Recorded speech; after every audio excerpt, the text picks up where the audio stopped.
நான் இன்று எனது கனவு கிராமம் எனும் தலைப்பில் உங்கள் முன் பேசலாம் வந்துள்ளேன்.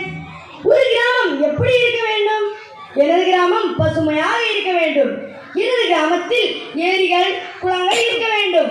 அங்கு சிறுவர்கள் மீன் பிடித்து மகிழ்வார்கள்.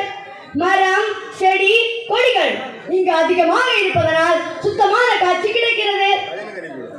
எங்கள் கிராமத்தில் சுகாதாரம், கல்வி, கேள்வி வசதி என அனைத்து வசதிகளும் இருக்க வேண்டும். அங்கு தடையில்லா மின்சாரம், மருத்துவமனை, சுத்தமான குடிநீர் வசதி, சாலை வசதி என அனைத்து வசதிகளும் இருக்க வேண்டும். கிராமப்புறங்களில் உள்ள பள்ளிகளின் கல்வி திறனை மேம்படுத்த வேண்டும். அனைத்து மாணவர்களும் சமச்சீர் கல்வியை பெற்று கல்வி திறனை வளர்க்க வேண்டும். எனது கிராமத்தில் பல்வேறு விளையாட்டுகளை குழந்தைகள் விளையாடி வருகின்றன.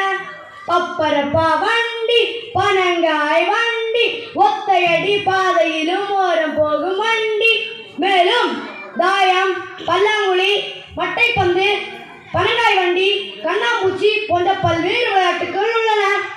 ஜல்லிக்கட்டு, சிலம்பாட்டம் போன்ற வீர விளையாட்டுகளும் உள்ளன. எனது கிராமத்தில் விவசாயம் மற்றும் கால்நடை வளர்ப்பு முக்கிய தொழில்களாக உள்ளன.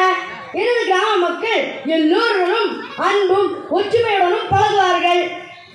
மேலும் ஆலய திருவிழாக்களின் போது சொந்தங்கள் அனைவரும் ஒன்று கூடி கண்டுகளிப்பார்கள்.